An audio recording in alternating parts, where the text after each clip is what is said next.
या देवी सर्वभूतेषु बुद्धिरूपेण संस्थिता नमस्तस्यै नमस्तस्यै नमस्तस्यै नमो नमः। या देवी सर्वभूतेषु निद्रारूपेण संस्थिता नमस्तस्यै नमस्तस्यै नमस्तस्यै नमो नमः। या देवी सर्वभूतेषु क्षुधारूपेण संस्थिता नमस्तस्यै नमस्तस्यै नमस्तस्यै नमो नमः। नवरात्रि एक वार्षिक सनातनी उत्सव है जो आदि पराशक्ति महाशक्ति के सम्मान में मनाया जाता है। यह 9 रात्रियों तक चलता है। पहला चैत्र मास में ग्रेगोरियन कैलेंडर के मार्च अप्रैल में और दूसरा आश्विन मास में ग्रेगोरियन कैलेंडर के सितंबर अक्टूबर में। यह विभिन्न सांस्कृतिक क्षेत्रों में भिन्न भिन्न विधियों में मनाया जाता है।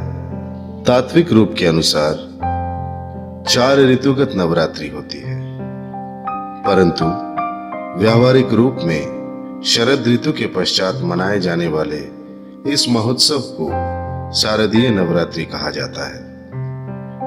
इसके अतिरिक्त 2 गुप्त नवरात्रि भी होती है,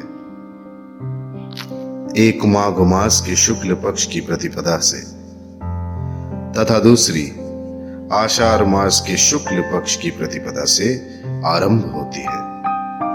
सृष्टि, संहार एवं जन्म लीला आदि समस्त कार्य आदि पराशक्ति के द्वारा ही संपन्न होती है।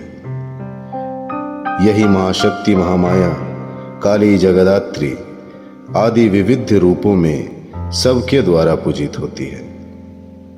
वही ही दक्ष की पुत्री सती तथा हिमालय की पुत्री पार्वती के रूप में प्रकट होती है। प्राचीन ग्रंथों में उल्लेख मिलता है कि राजा सूरत एवं समाधि नामक एक योगी ने वसंत ऋतु में महाशक्ति की आराधना की थी। ब्रह्मवैवर्ता पुराण में वर्णन है कि राजा सूरत ने चैत्र मास के शुक्ल पक्ष की अष्टमी एवं नवमी तिथियों में शास्त्र सम्मत विधि से दुर्गा तिनाशिनी की पूजा संपन्न की थी, जो कि बसंती पूजा के नाम से विख्यात हुई। वसंत ऋतु उत्तरायण का अंग है। उत्तरायण में देव शक्तियां जागृत रहती हैं। इस कारण बसंती पूजा में बोधन की आवश्यकता नहीं होती।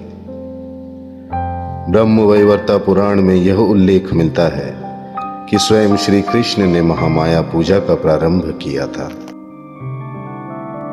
मधुकैटव विध्वंसी विधात्री वरदे नमः। रूपं देहि जयं देहि यशो देहि दिशो जहि। प्रथमे पूजित साचा कृष्णे परमात्मना वृंदावने च सृष्टे यदायु गोलके रागमंडले। मधुकैटभ भीति ब्रह्मणा सा द्वितीयता। त्रिपुरपड़ा शीतनैव तृतीय त्रिपुररिना। व्रष्टाश्रिय महेंद्रना शापत दुर्वाससा पुरा। चतुर्थे पूजित देवी भक्त्या भागवती सती। सृष्टि के प्रारंभिक युग में श्री कृष्ण ने वैकुंठ के आदि वृंदावन स्थित महर्षा मंडल में सर्वप्रथम महामाया की उपासना की थी। इसके उपरांत जब मधु और कैटभ नामक 2 असुरों के अत्याचार से त्रस्त होकर ब्रह्मा ने रक्षा हेतु महामाया की आराधना की, तब द्वितीय पूजन संपन्न हुआ।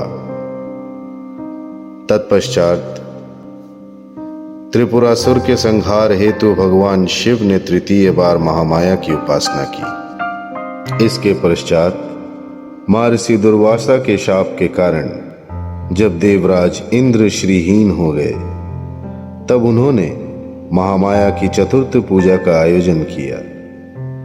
इसी क्रम में देवता, ऋषि मुनि, सिद्ध पुरुष एवं मानव जाति विभिन्न अवसरों पर महामाया की आराधना करते आए हैं।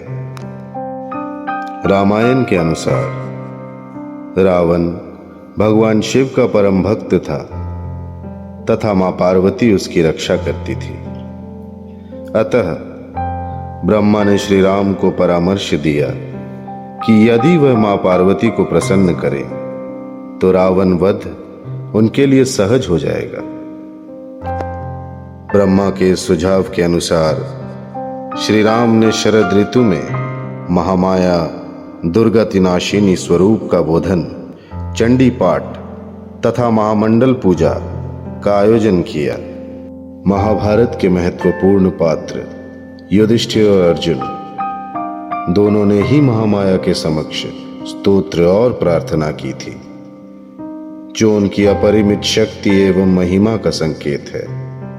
महामाया की पूजा का उल्लेख अनेक सनातन धर्म ग्रंथों में प्राप्त होता है, जिनमें प्रमुख हैं रामायण, कालिका पुराण, देवी महत्मयम, श्री श्री चंडी ग्रंथ, मार्कंडेय पुराण, देवी भागवत पुराण, ब्रह्मवैवर्ता पुराण, बृहद धर्म पुराण। महामाया की उपासना शक्ति, भक्ति एवं आत्म कल्याण के मार्ग प्रशस्त करती है।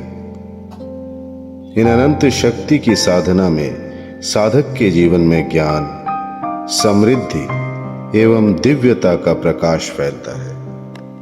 आज ये महोत्सव संपूर्ण विश्व में सनातन समुदाय द्वारा श्रद्धा एवं भक्ति के साथ मनाया जाता है। बोलो नमः पार्वती पते हर हर महादेव।